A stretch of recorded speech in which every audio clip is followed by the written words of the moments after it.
আরো জোরে বৃষ্টি হ, আরো বেশি করে বৃষ্টি হ, একেবারে বন্যা হয়ে যা, তবেই তো আমার লাভ। কেন কেন? বন্যা হয়ে গেলে তো ক্ষতি হবে। ক্ষতি হবে সেটা তো চাষিদের, আমার তো লাভই হবে। চাষিদের থেকে কম দামে ফসল নিয়ে বেশি দামে বিক্রি করব। চাষিরা তোমাকে কম দামে ফসল বিক্রি করে দেবে? এমনিতেই ওদের এত ক্ষতি হয়ে গেল, ওরা তো দাম বেশি চাইবেই। আরে শোনো, এই গ্রামে সফল ব্যবসায়ী শুধুমাত্র আমি। আমাকে ছাড়া ওরা কাউকে ফসল বিক্রি করতে পারবে না, তাই আমি যা বলবো সেটাই ওদের করতে হবে। ভালোই সুযোগ পেয়েছো তাহলে। এই, বেশি মুনাফা হলে আমাকে কিন্তু একটা সোনার হার গড়িয়ে দিতে হবে।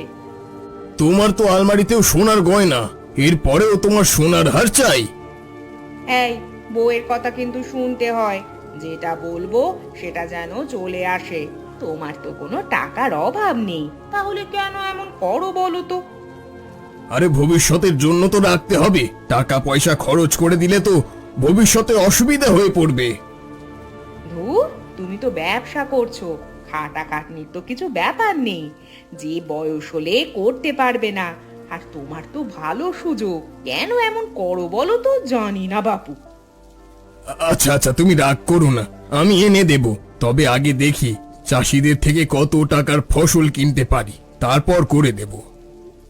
এই তো আমার সোনা বর। এই শুরু হলো ঝড় বৃষ্টি, এবার এরকম লেগেই থাকবে।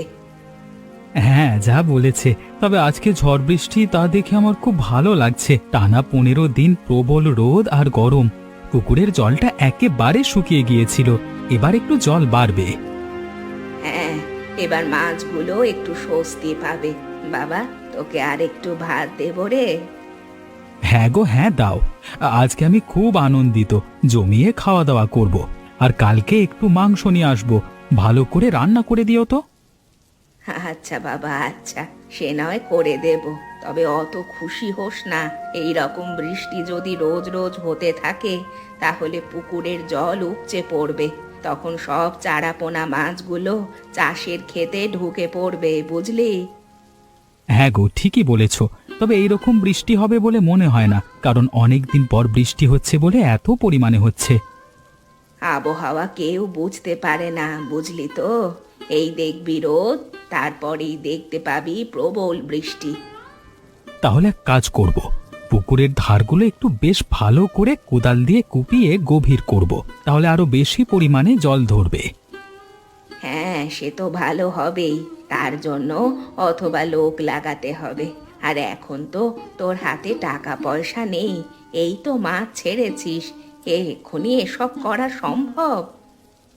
দেখি না কিছুদিন, তারপর ব্যবস্থা নেব।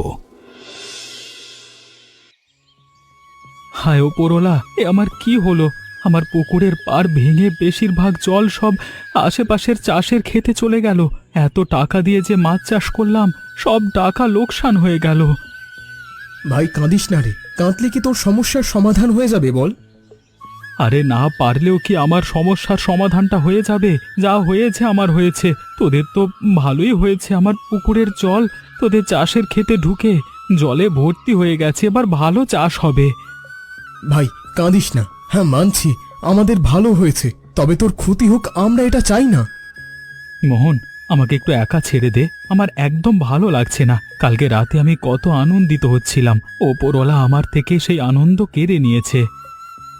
ভাই তুই কান্নাকাটি না করে সমস্যার সমাধানের ব্যাপারে ভাব, এতটাও দুর্বল হয়ে পড়িস না। তুই একটা পুরুষ, চাষের কাজে আমাদেরও কত ক্ষতি হয় বলতো, তারপরেও তো আমরা চাষবাস করে যাই। কি করব? আমার কাছে যে জমানো বেশি টাকাও নেই, আর যেই টাকা আছে সেই টাকায় বড্ড জোর 15 দিন চলবে। 15 দিন মানে অনেক। 15 দিনের মধ্যে কত কি হয়ে যেতে পারে তুই জানিস? একটু খরচ কম করে সংসার চালা, একটু কষ্ট কর,